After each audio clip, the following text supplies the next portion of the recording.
Thank you so much for listening to Urbanistica podcast.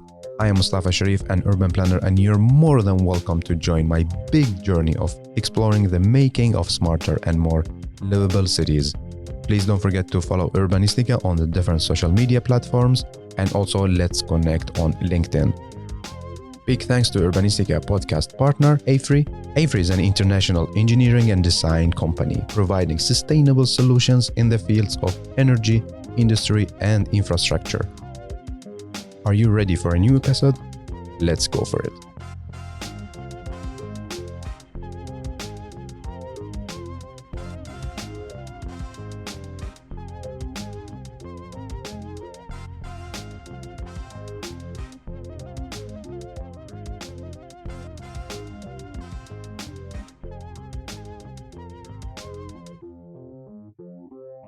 I have the pleasure to welcome you, Thomas, to Urbanistica podcast. Hey, and welcome.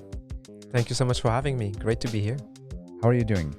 Great. It's a beautiful day outside. For a few days, it's been beautiful, so I can't wait for this to be the norm. Yeah. And now I think these weeks are the first week you see the sun in Stockholm.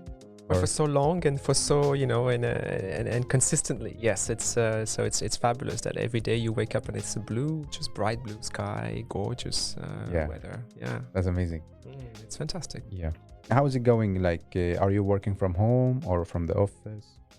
So at the office, we have a hybrid policy. We allow colleagues to come to work more or less whenever it suits. We're trying to come to work at least 2 days per week so that we actually come together. That's part of, when you do innovation, it's part of brainstorming is a key piece of work. And so it takes, I think it works better when people are in the same room. I think it's harder to do virtually. So we're trying to come at least 2 days per week. But myself, I prefer to actually work from the office. So I go most days in the office. Yeah. So Thomas, you are our storyteller. How would you like to introduce yourself? And please tell us about your passion. Thank you.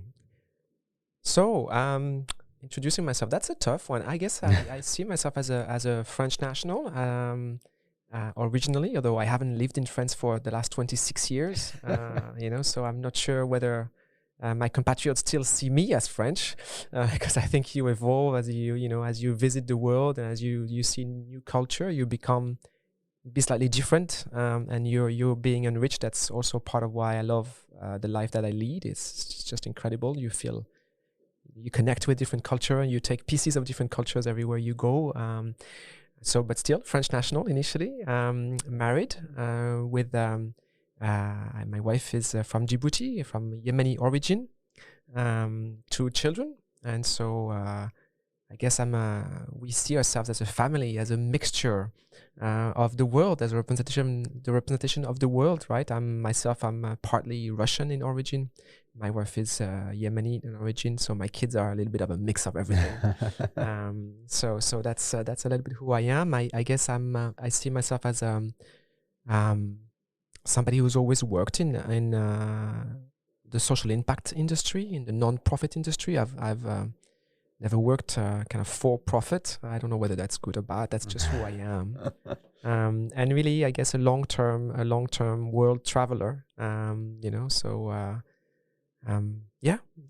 let's start with that.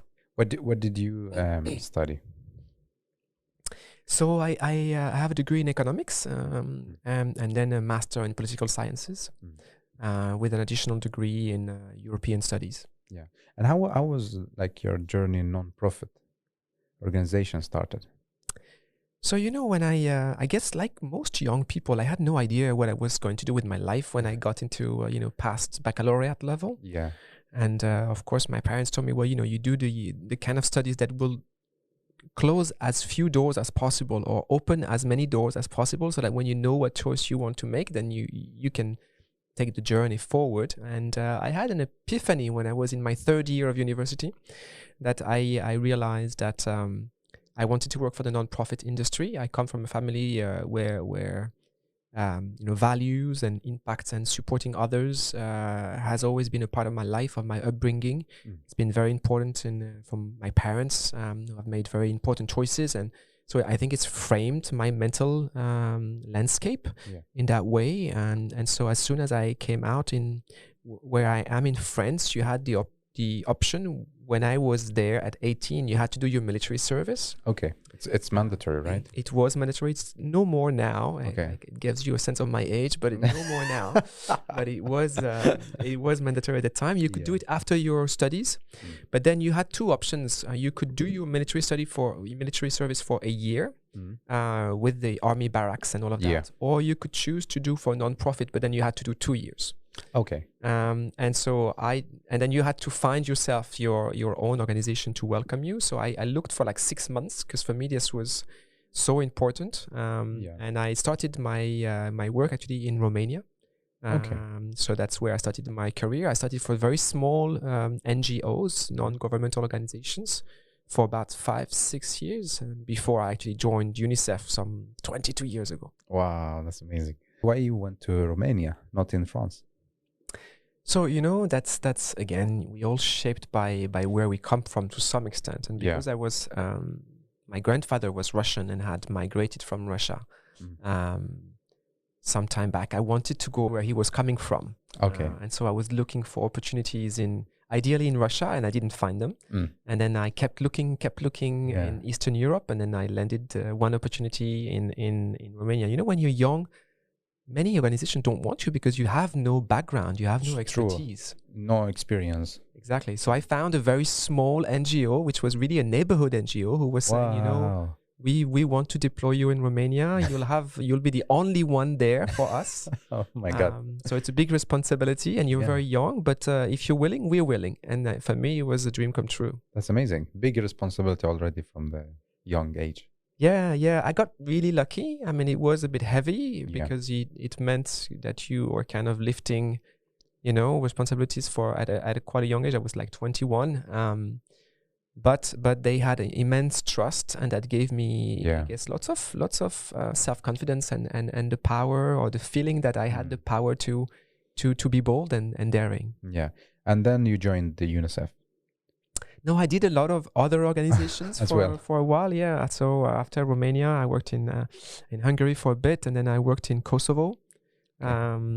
Just before we call it the conflict. There was a conflict in Kosovo, so I was there before the conflict, and then I was evacuated after the conflict, and I came back. And then after a while, I was recruited from Kosovo by UNICEF actually, because they were really, expanding their operation. They were looking for people who knew the area, were comfortable about the geographies as well, and understood the conflict and the issues between ethnic groups. And I understood all of that. And so for them, it was relatively easy hire. And for me, again, it was an amazing opportunity to step into an organization that I haven't really left since. But you were not tired of moving a lot from one country to another country, and like new responsibilities and so on? So I guess when I talk to young people who approach me about this life, actually what you're saying is exactly what I kind of put my finger on. I tell them, when you're young, it seems amazing because it's, for those who like it, of course, for those who like to travel, and I like to travel. Of course, that was before I realized what the travel meant for climate change. But I understand. At that time, I like to travel. And indeed, we don't really think about that, about what that means in the long run. But it does have a cost in the long run for many of my peers and myself included. It means that when you keep being on the road, it has a number of consequences. Not all of them are great, right? So you leave your friends behind and your family, but your family is always your family. Whereas your friends, sometimes, after a while, you're never there. The relationships become different. So that's a little bit, I think it's a little bit tougher. And then, of course, once you start having a family of your own and you have kids, then it's fine. Then you have your own world. And it's fine for a while until your kids tell you, really, do I have to leave my friends again? Then it's again, you're back it's again a bit hard. So, it has ups and downs. Yeah, I because I relate, I also moved to so many different cities and so on because of the war or because of job or studies. And what I noticed, of course, it's super fun to travel, make new friends and so on. But in the end, not so many people wants to invest because you're moving, you're going to move, And this is like the sad part of being around in so many different countries. Yes, you see that, and we've lived that. Indeed, you quite, yeah. I mean, a few times you realize that people maybe are not fully ready to invest their time to building a friendship because you are transitionary. So that's not always easy on expatriates, I think. So part of the coping mechanism that we have, at least as a family, is we invest a lot of our energy into connecting with people, trying to connect with people. So we have, quite often we invite people at home, we organize dinners. So you initiate this social. We try to initiate, and then of 100 people, there's always at least 10 to 15 who are actually willing to kind of come our way. Yeah, moving to the next step. And tell us about your position now. So I'm the Global Innovation Director for UNICEF. So I'm responsible, I guess, for trying to help UNICEF figure out how to help the organization move the needle faster to change children's lives, in of course in positive ways in all the sectors that we work in. So in education, in healthcare, water and sanitation, climate change, gender relationship, humanitarian response. In all of these sectors, we are aiming to reach the Sustainable Development Goals, and those that relate to children. And I guess my role in the organization is to help the organization figure out what could help us move faster in that trajectory of change for children. But is UNICEF Innovation a sub-organization to the big UNICEF, or like a sister organization? It's one of the divisions of UNICEF New York. Yeah. So UNICEF is part of the United Nations, and so it's the UN organization focused on children's rights and children's lives. And so within that, there are a number of divisions. Some focused on program impact, some focused on emergency response. Where on program you have a number of sub elements, so education, health, etc. And then separate to that is the innovation function. It's a different division, and the role is really to help these colleagues who are working on program figure out, do I have the kind of the magic needle to help me accelerate, for instance, the learning outcomes for children. How fast and how effectively are children learning in schools today in the low and middle income countries settings where UNICEF work? Yeah. And how big is the team? Because if you're helping like the entire organization, are you many in the team, or? Yeah, so it's a team that is growing, and that is part, I guess, of the journey and the storytelling that we have with Stockholm and with Sweden and with a few other countries. We are in the middle of a fairly significant change in the division, and so when I took the division when I stepped into the division was somewhat small, and we were about 15 people. Okay. Now by the end of this year we'll be about 90 people. 90. 90. Wow, that's crazy. Yeah, so it's moving quite fast. Yeah. But I think it's not moving fast enough. Okay. Because when you look at the horizon 2030. We've made promises to the children of the world that, for instance, all of them will have equal access to quality learning, from primary to secondary. We are very far from that goal today.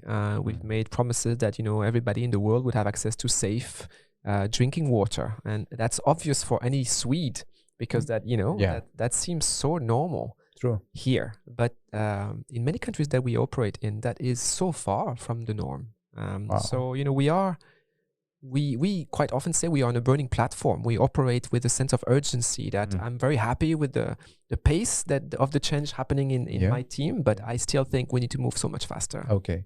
But also you made a big move also, like moving from New York to Stockholm. That's correct. Why? Well, for that burning platform, right? So that's exactly why we've done that. When I came into the UNICEF division for innovation. When was it? That was about 15 months ago. Okay, not so long. No. And it coincided with the time when UNICEF was thinking of its vision in the world, or its role in the world for the next 4 years. Okay. And so at that time, of course, we took stock of, what is the situation of children in the world, and where do we would like to be in 4 years from now. And when we kind of took that stock taking, we realized that, you know, we were really behind in terms of the pace of progress for children to reach these objectives of the 2030 vision that we have jointly with all the member states of the world. And when we came together around this, we realized that, you know, we needed to do something else, something different to help us move faster. And so part of my pitch to my own organization was to say, you know, we need to change the business model and how we innovate. We need to be better at innovating. Most organizations that are successful in the private sector have an R&D, or research and development toolkit of about 3 to 5% of their throughput. In UNICEF, we were very, very far from that number. And so part of what I suggested, and I am so happy that we took that on board as an organization, was, you know, let's look for new partners, new champions to help us really move the needle for children in the world. And so we kind of threw a range of bottles in the sea. and it was a call for help, saying to member states, to governments, to private sector, you know, we need your help. We need to move faster. We need your ideas. We need your resources. We need your brains. We need your co-creation. And Sweden was one of the first really countries and one of the most vocal in saying, hey, we want to be that champion for children. Oh, that's amazing. In the world. But is it like the Swedish government or the UNICEF Sweden? No, it was the Swedish government. Oh, that's amazing. And I have to say, really, I was impressed because the Swedish government, of course, and you would know, being a Swede, you know, they didn't do it on their own. They also had, you know, consultation with, I can imagine. Of course, with UNICEF Sweden. And of course, UNICEF Sweden said, you know, we love that idea.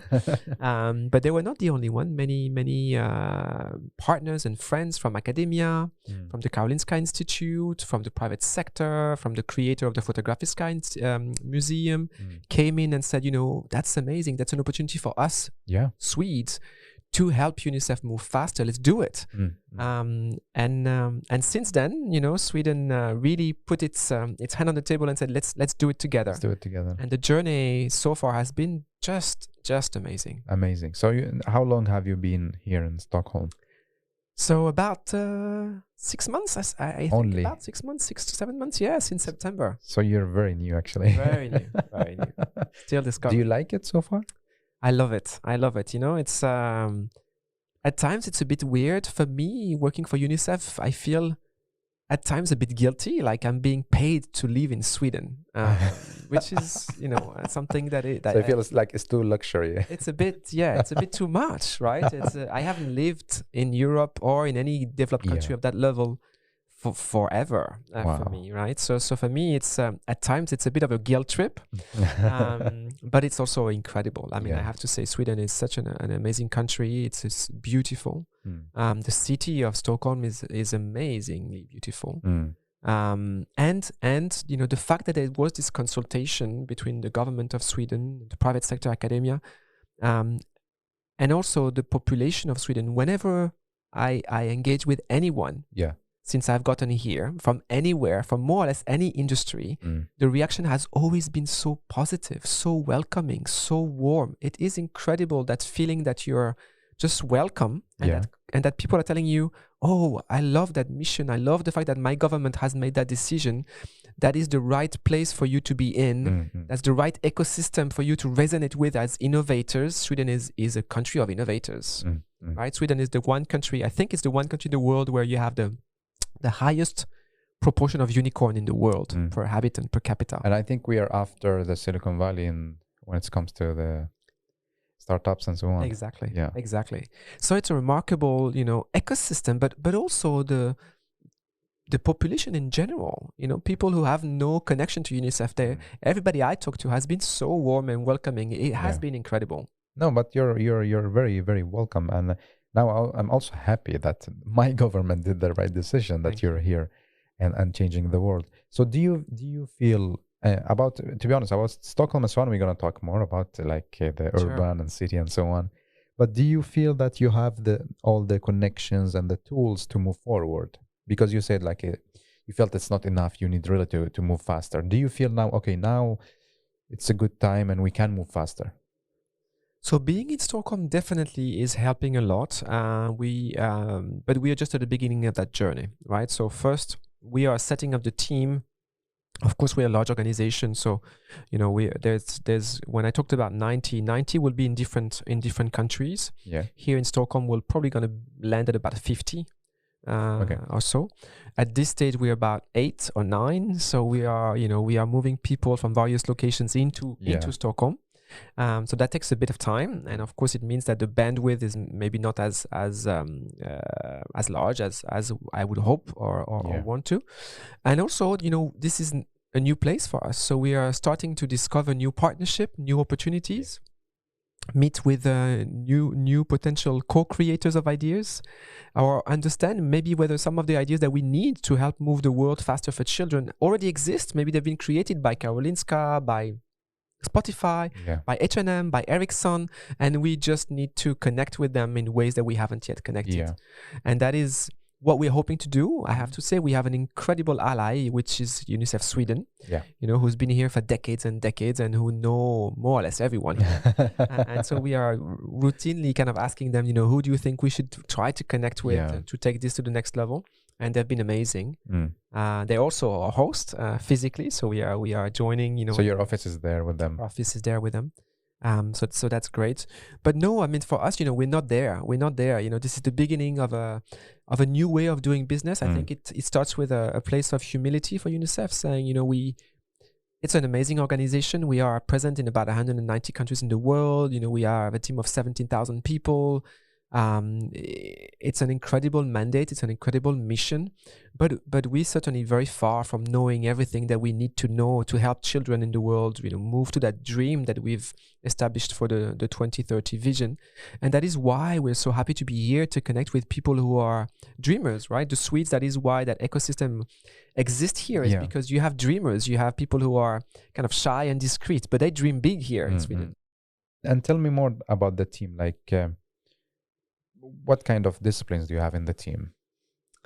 Okay, so there is, I would say, sectoral disciplines, right? So we have kind of in all of the sectors that we work in, people who are specialized in the sectors, or in education, in healthcare, in water and sanitation, in climate change, in young people's engagement, in gender focus, in humanitarian response, mental health. People who know that sector very well and have an innovation, mindset and have done innovation in that sector. So we have in all of these sectors 1 or 2 individuals at least who are specialized in that sector and that mindset. And then we have cross-sectoral teams. One team works specifically on new tech and impact from new tech towards children. So that's a team that essentially has, data scientists, people working on blockchain, people working on drones, AI, machine learning, quantum computing, cryptocurrency, and trying to help us figure out how do we use that new tech to benefit children faster. And then we have a team working specifically on one big initiative that we are driving from the Office of Innovation, which is called GIGA, which aims to connect all schools to internet. In the world. And then we have a team working on partnership, and of course that team here is working very hard indeed, because they're focused on what are the partnerships that can help us again shape that pace of change faster, right?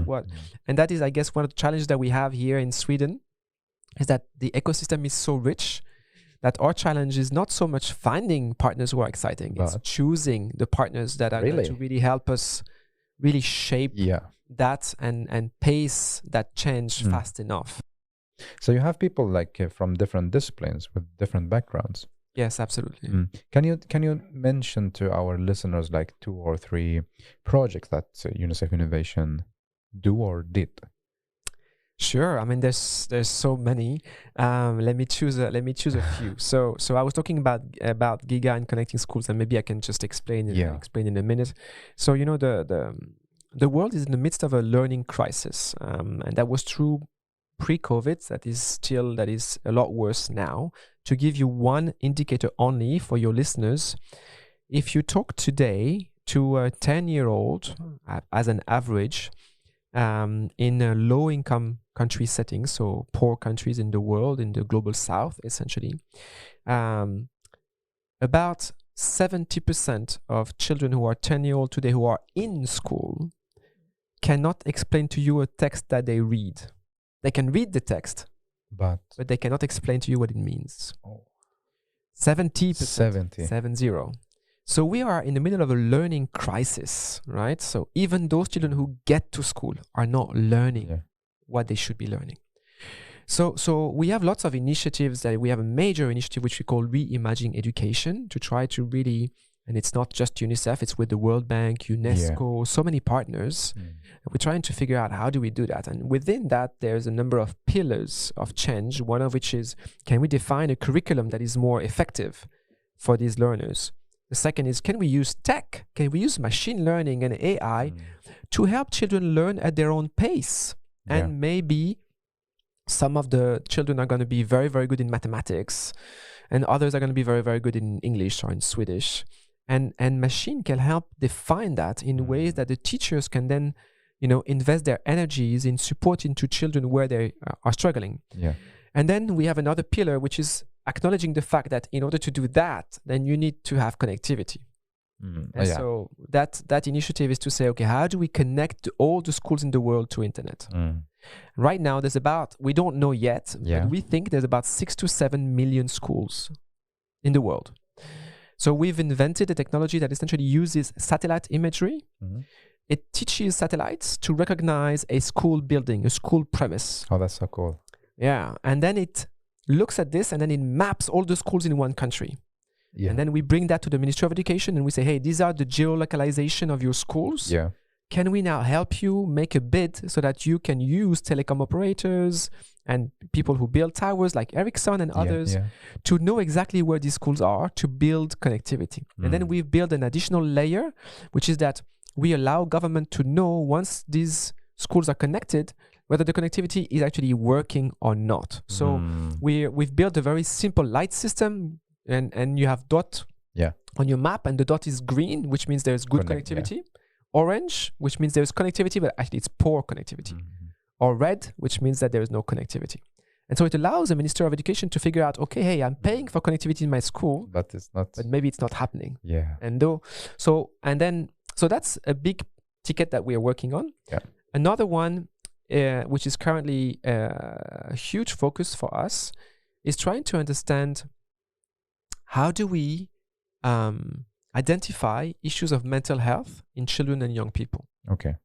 And to give you a sense, today about 14% of adolescents and young people are affected by mental health issues.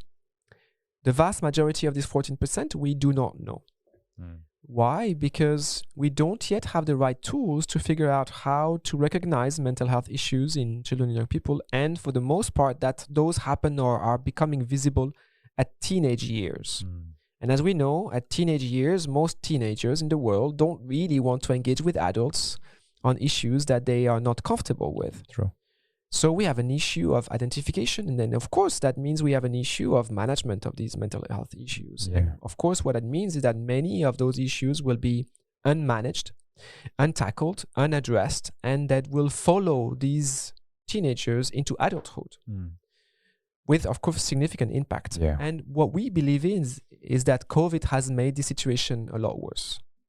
So part of what we're trying to figure out now is, can we use, for instance, technology to help us identify signals, whether it's the kind of songs that these children are listening when they listen to music, whether it's the kind of terms that they use when they use social media, whether it's the kind of content that they're going to be looking for when they go to TikTok or when they go on YouTube.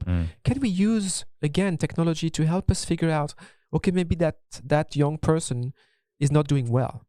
And then can we then use the young people themselves as agent of change? Because they don't want to talk to adults. Can we maybe give them an opportunity to recognize that they may have something of a problem, know where to look for information, and maybe, just maybe, look for their peers as the first mechanism of defense.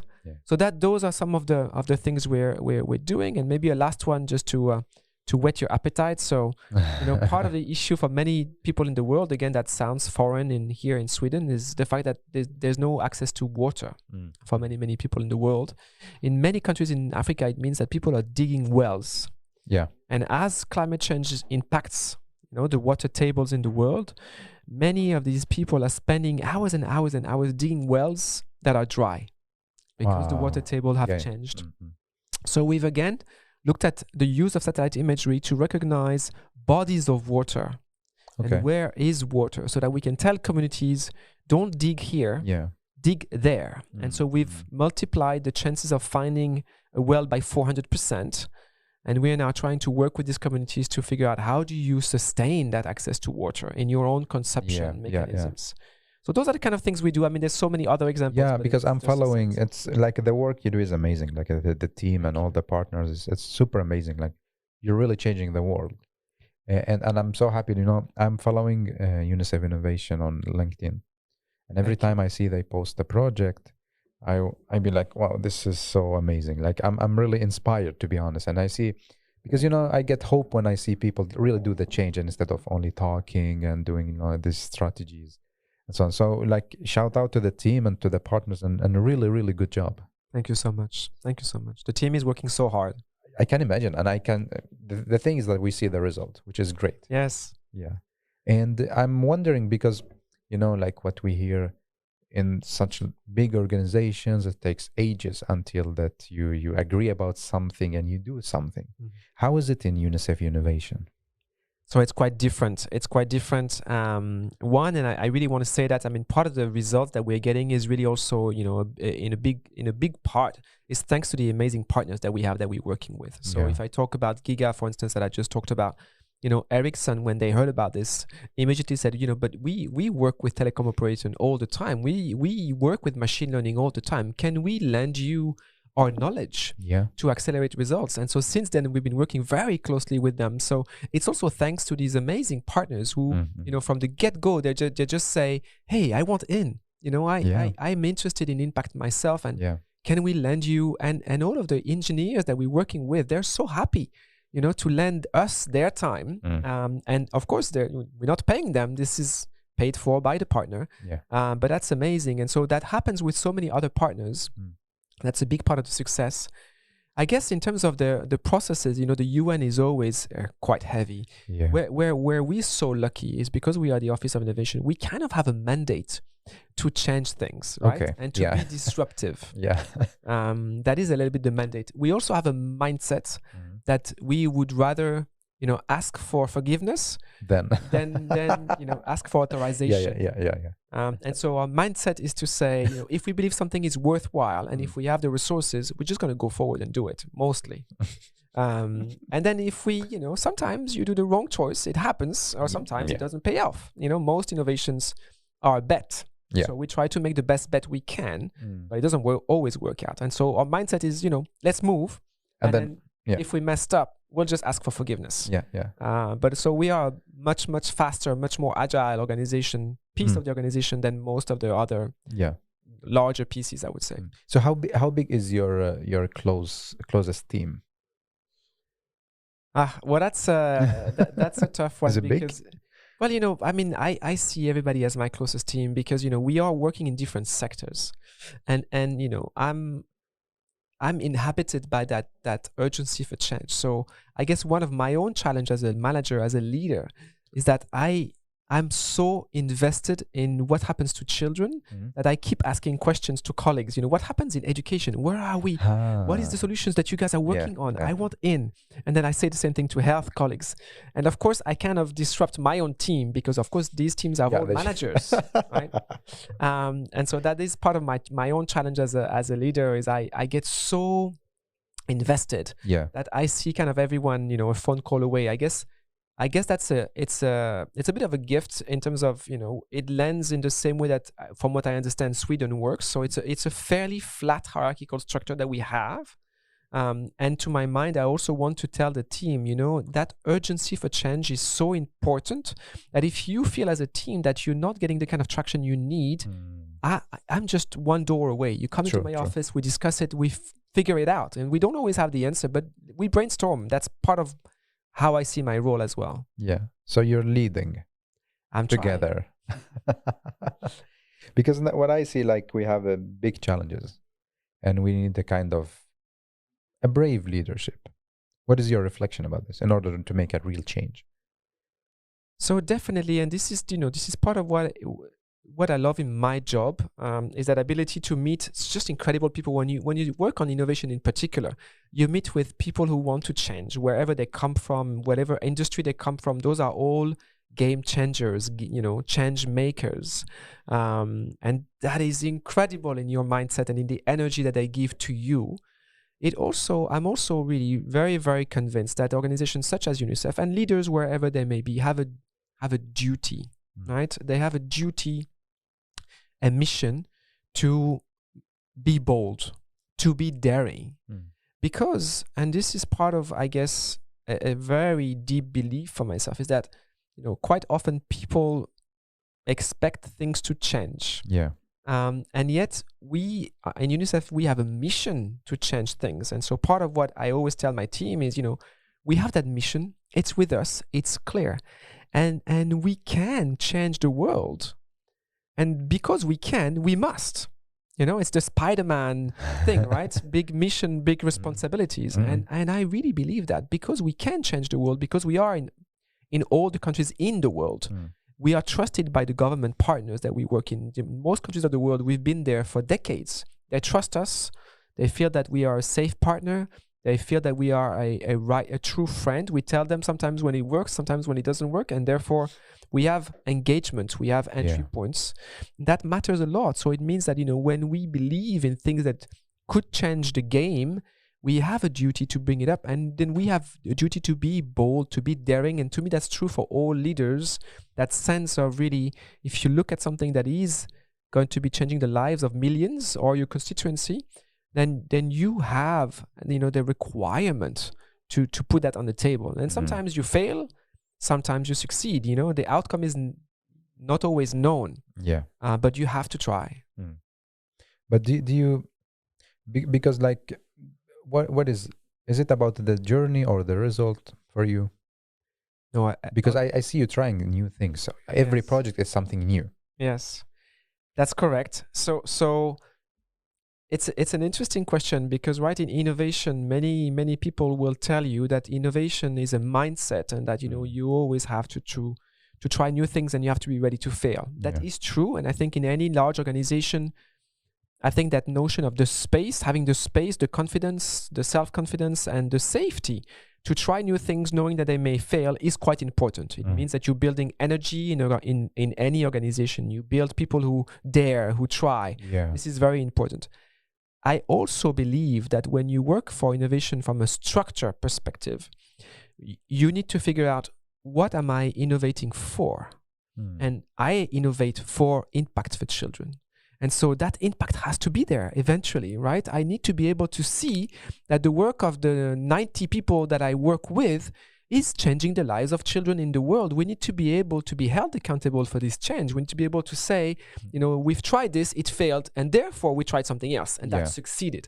We can't just say, well, we're happy because we're trying. Okay, so you have to... We have to land. We have to land in impact for children. That's what we're here for. That's what we exist for. That's why partners...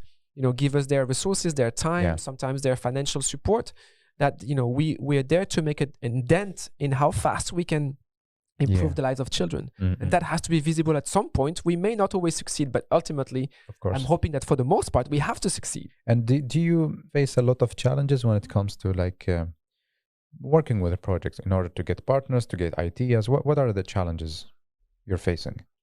So I think one challenge I would say in an organization as large as UNICEF is knowledge management, right? So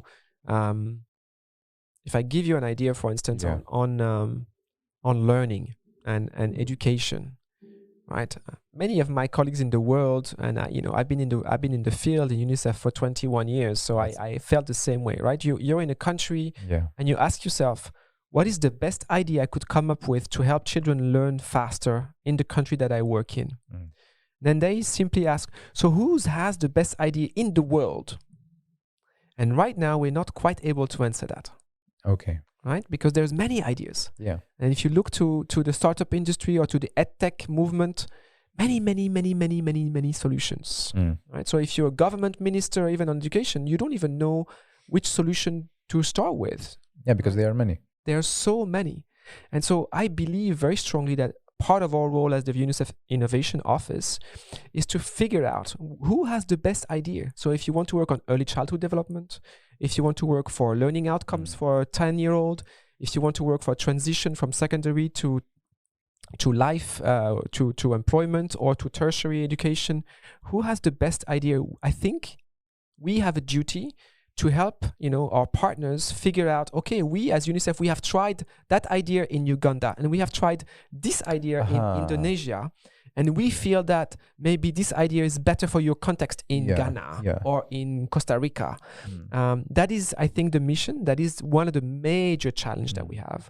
I would say secondary challenge is to look outside of UNICEF, right? Because we are such a big organization, like all large organizations, we have a tendency to be looking in, right? And so part of what we're pushing ourselves is to say, well, there's so many amazing innovators on the planet, and maybe just innovators in the academia, right? And maybe the Karolinska Institute or maybe the University of Economics of Stockholm have thoughts of ideas, we just don't know about them. So is doing the horizon scanning and the outward looking is a key challenge for us. So we're working very hard on this. And I would say the third one is, once you can credibly say that you have found a great idea, how do you then scale that?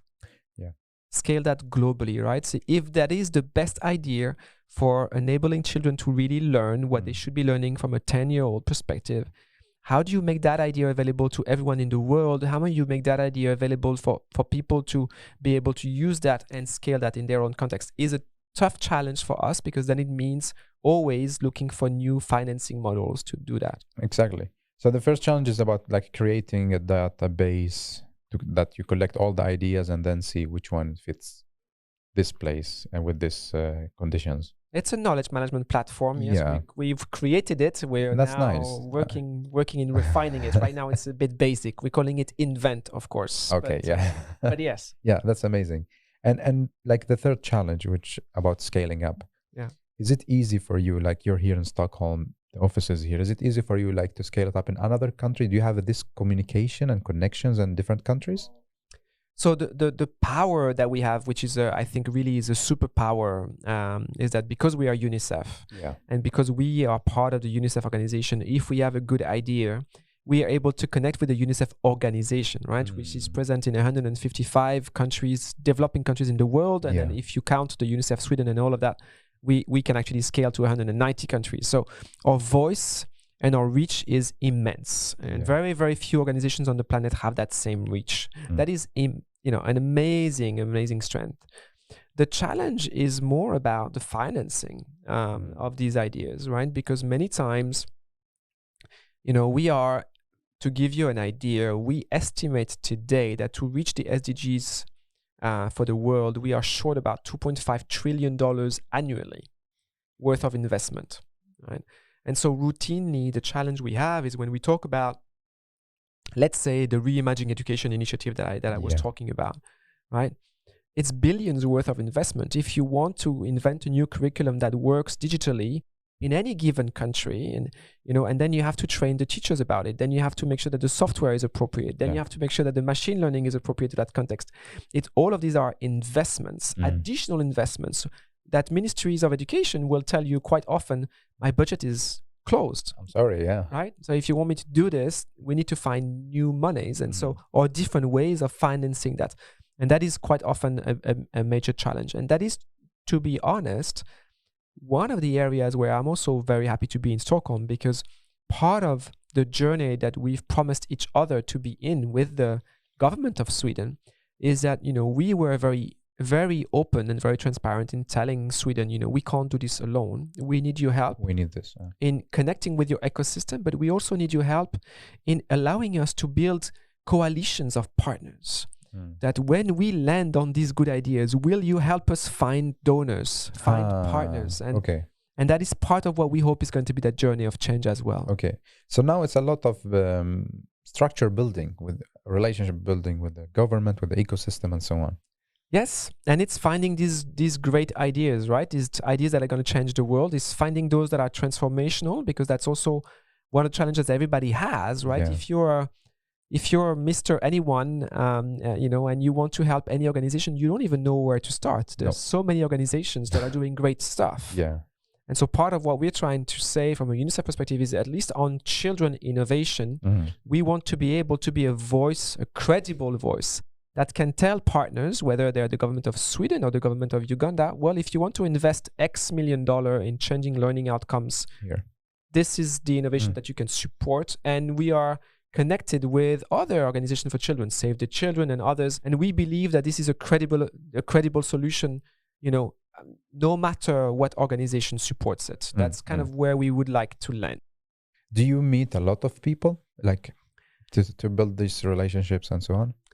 Yes, we're trying to meet as many people as we can. Again, part of the challenge is meeting the right people, right? Because there is a transactional cost attached to meeting too many people, right? So you do want to benefit from that energy and expertise, but you also want to focus your time and invest your time with partners that are going to be able to take you to the next step. Yeah, and not only talking and so on, but actually doing actions. So it's back to your point, right? There's a lot of people who have great intent.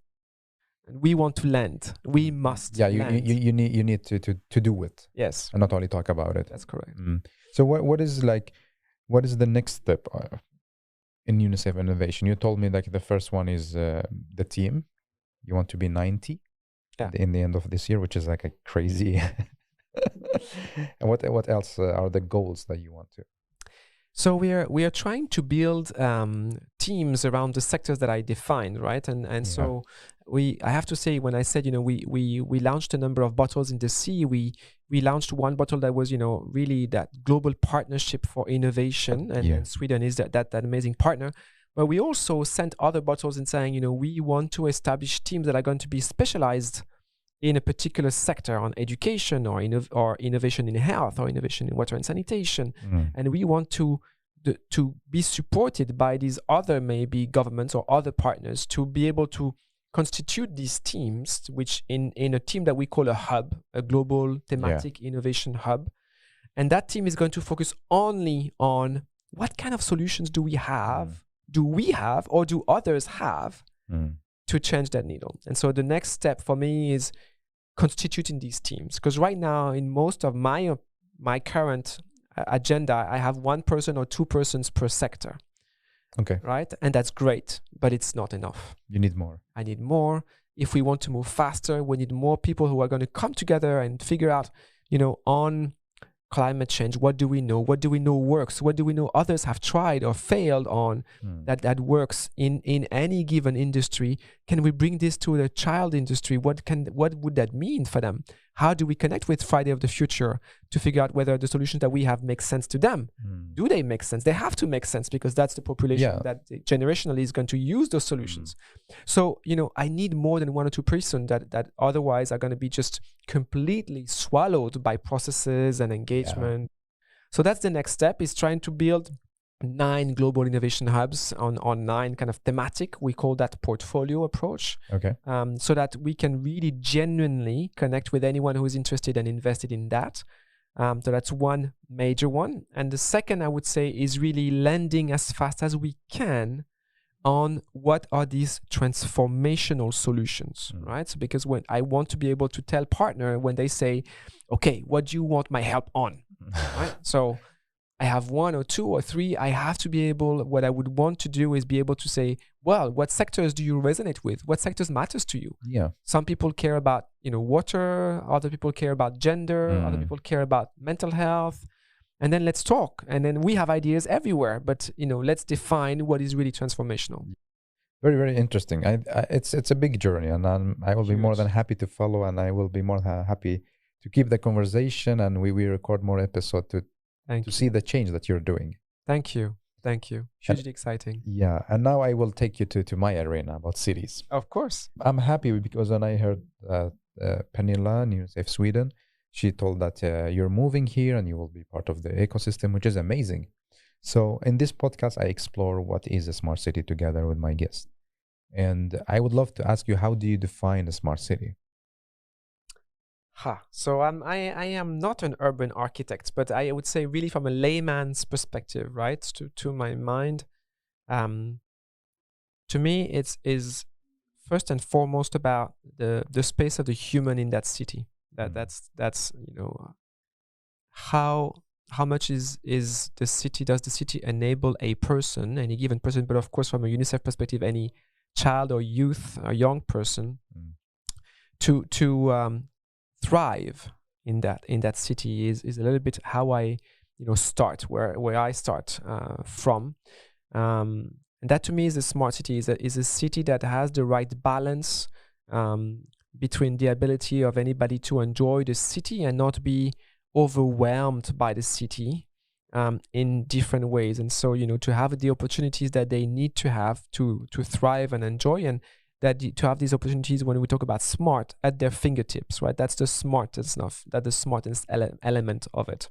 So it starts to me with a range of public services, availability of public services, from public transport, which means less climate change. That's the smart way to start, to, access to public sport area, public concert, public culture, and that availability and that ease of access to it is important to my mind. Yeah.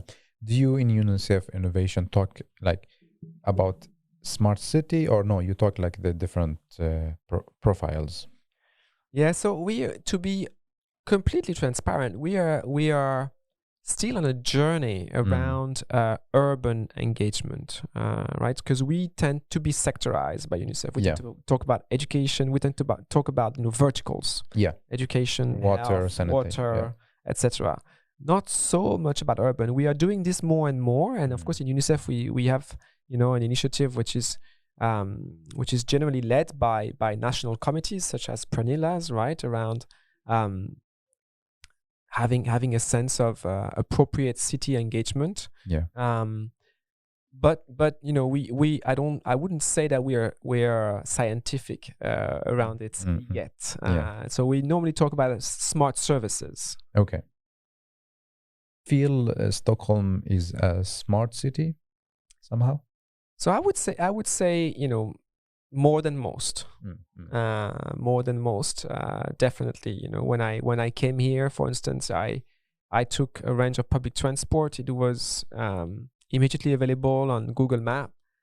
It was automated. It was in real time. It told me what kind of system I could take, and it's very effective. It's one of the few cities.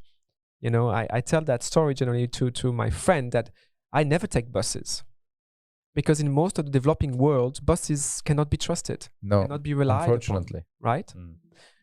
And so when I came in, many Swedes told me, "Oh, you should take the bus number X and the bus number Y." And I just told them, "No, I don't take buses. I just take the metro, because the metro is regular." Easier, yeah.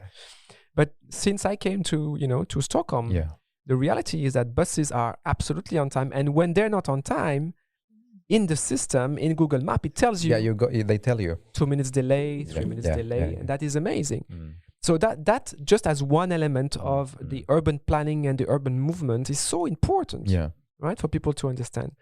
And then there's many things that are automated, that are available electronically, which I think is amazing.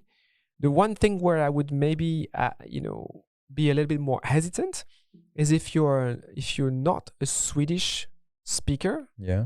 There's not that many information that is available in English. No, I noticed that as well. Yeah. Like until you ask somebody, but I mean the signs and so on, they're not. No. Most information actually is not available in English. So if you ask anybody, people are amazingly, generous with their time, and they all speak perfect English. That's amazing. But if you look online, no, particularly if you're on your mobile, you don't have. If you're on your computer, you can automate the translation. But if you're on your mobile, you can't, and then that makes it actually quite a bit harder. So I've noticed that, which is quite interesting. And now I will ask you some questions related to your relation with the city. Sure. So, Thomas, what makes you happy in your city? I mean, one of the things that I love the most here in Stockholm is that balance between urban and nature. I really love the fact that Stockholm is really nestled between the sea and so many lakes and nature, and so you have urban, but you don't feel overwhelmed by buildings, right? You always just a few meters away from nature. And I think that is just incredible. You know, I come from a city where I was in Thailand before, so I lived in Bangkok before. Yeah.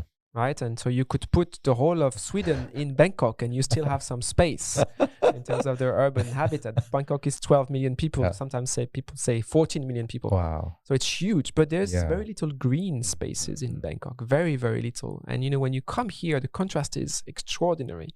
And I love that. I love that ability to just walk. You know, we went this weekend with my family.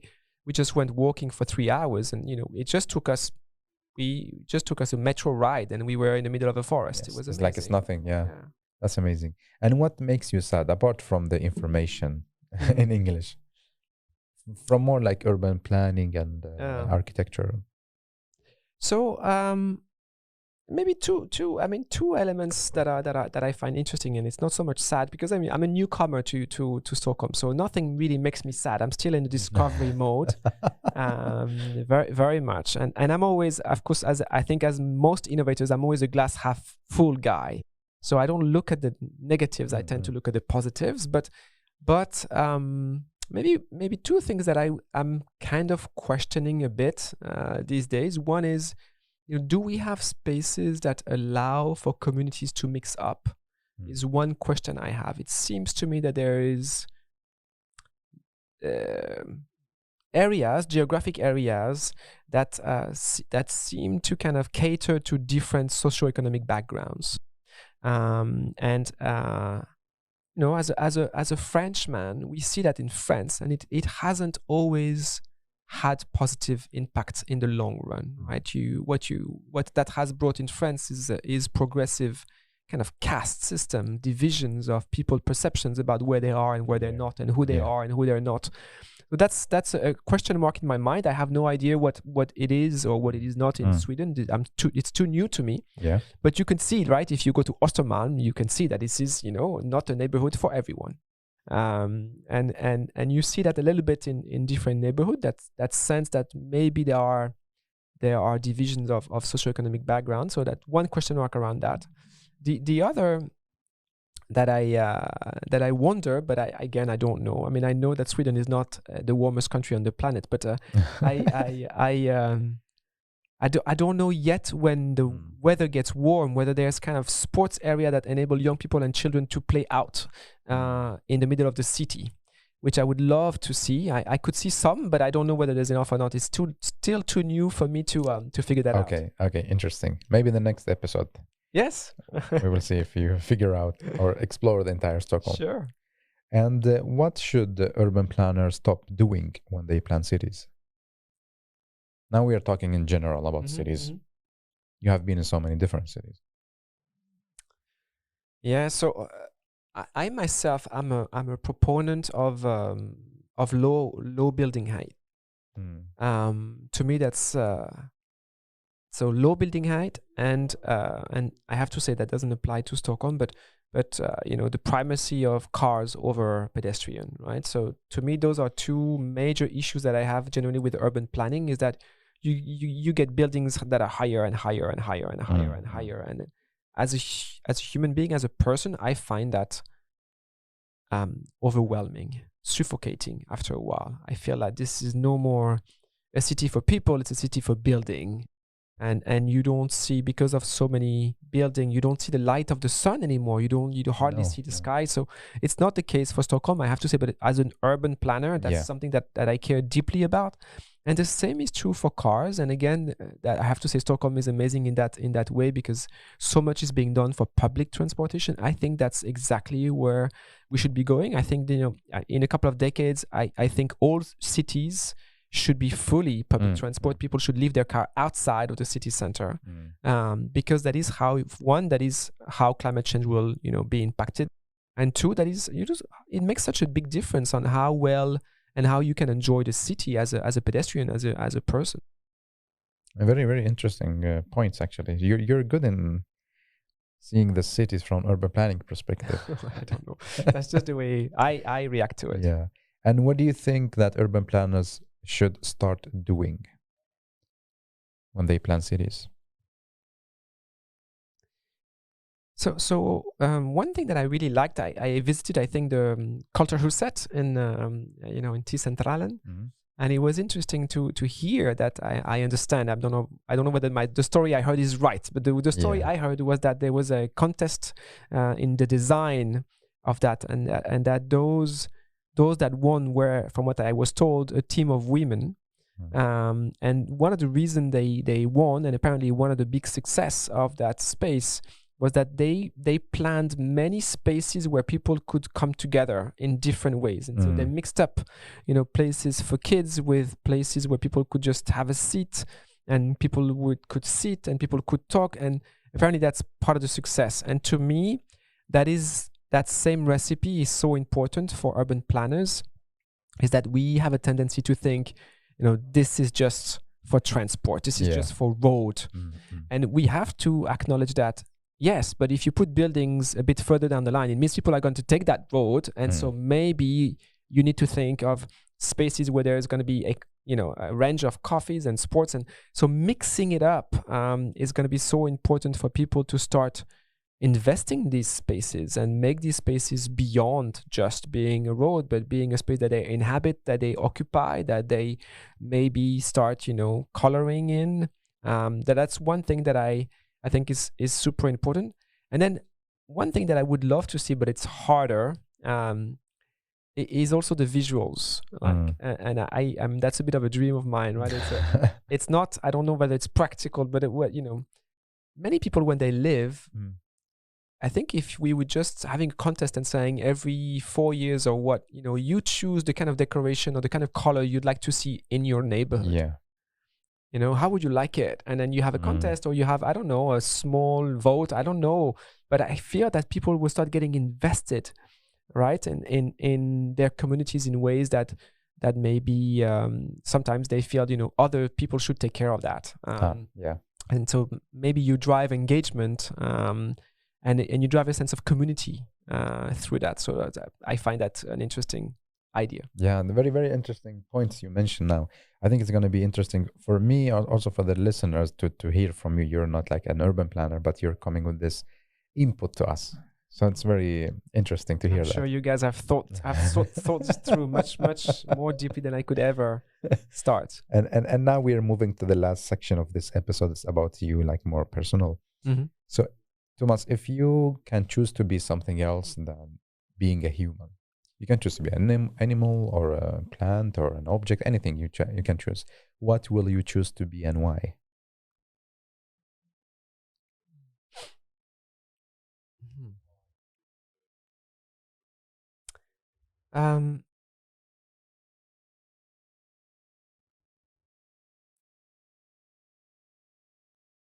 I guess I'd like to be. It's a tough one, because I want to tell you I want to be a tiger, because tiger is my Chinese animal. Nice. And I'm also, frankly, really scared that tigers are potentially going to disappear in our lifetimes.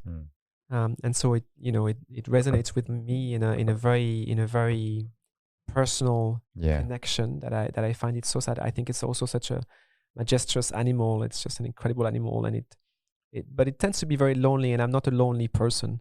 So I don't know. Maybe dolphin is I guess one of the alternative, because I love swimming, and they travel very long distance, and they're a group animal, and that I'm a very sociable person. So I don't know if a tiger would work for me. So dolphin, maybe. Yeah. And do you have time for hobbies? And what are your hobbies? So I have to say that since I took out that job, I have seldom worked as hard. So my time for hobbies has really nearly disappeared. I'm now working hard to find it back and to create back this space, because I do think that for anyone, balance is everything. And so I think I've been a bit overwhelmed by the mandate, by the excitement of that job, and it's been an amazing journey. I'm loving it, but it's also exhausting, and so I need to find that balance back. Some of the hobbies, I have kind of a few hobbies. The first one is sport. I do a lot of sport. I do all kinds of sport. I love sport in general. I need sport to be balanced in my own mindset and my own mind. At some point in the past, I was a triathlete, but I've done all kinds of sports, from tennis to volleyball to swimming to whatever.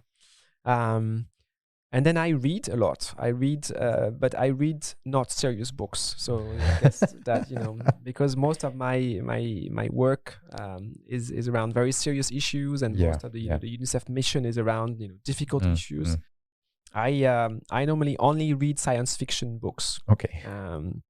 And so when I get into a book, I normally just dive in. And I'm an avid reader of books. Wow. So I'm able to read a book a day if I'm into the book. Wow. No, I'm happy to talk to you, because also you're a positive and happy person. Usually like people are kind of, I know, like it's hard, especially when they work with such kind of missions. It affects them, how they think, how they talk with other people. There's stress, and because the mission is very big and very sensitive and important. But like with you, you're like social, you're laughing, you're smiling, which gives a lot of hope, to be honest. Thank you. Thank you. I mean, I am really a glass half full kind of person. I mean, I believe in that. I also believe that you make choices around that energy, and around the energy you want to focus your life on. For sure, part of my job is mostly talking about very difficult issues. Yeah. For sure. But when you talk to most of these children who are in these situations, they themselves want to be positive. They themselves, want to laugh. They want to smile. They don't need you to bring. No, it's enough with what they have. Like this. Exactly. So if you come to them, start crying, they're like, "Oh my God, I have enough." With my own life, I don't need you to add to that. I want you to add hope to my life. Exactly. And so that's a little bit part of the trying to to walk the talk. Yeah. A little bit that I'm trying to do. But I guess it was also how I was, brought up, but who I am as well. But thank you so much. Yeah. So now the last two questions in this episode. The first one's going to be about you giving me and the listeners 3 takeaway messages, and I will record it for the Instagram. Okay. Yeah. So sure. All right. So 3 takeaway. So one, we live in an unequal world, where many people and certainly countless children don't have the same opportunities, and that's just not acceptable to me. That's just where I start from. That's not an acceptable situation. That's not an acceptable status quo. We must change that. The second one is we can change that.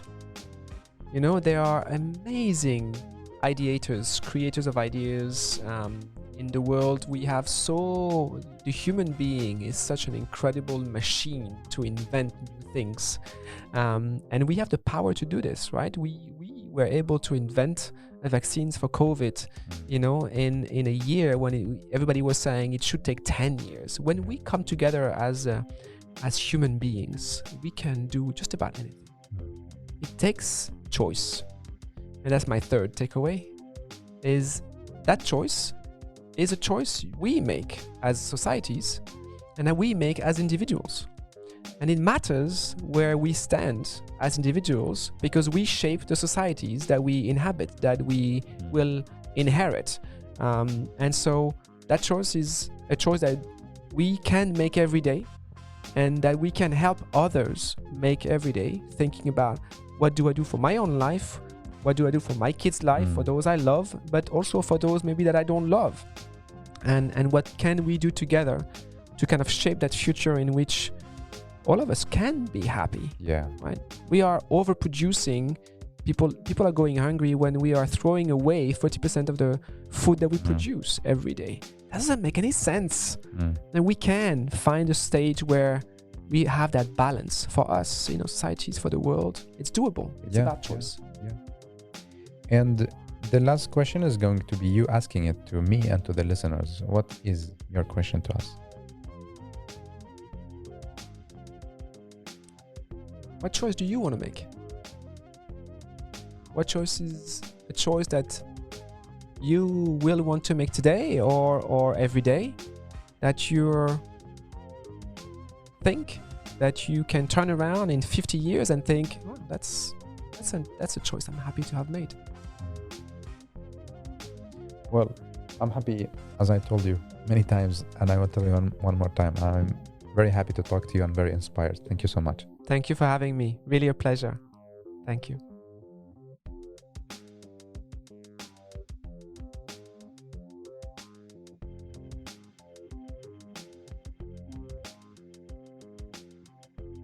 Well, thank you so much for listening to Urbanistica podcast. I hope you really enjoyed this episode.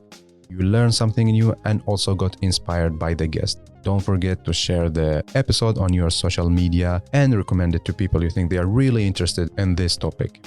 Thank you so much again for giving your valuable time to Urbanistica podcast. I am Mustafa Sharif. Keep up the good work. Keep loving cities.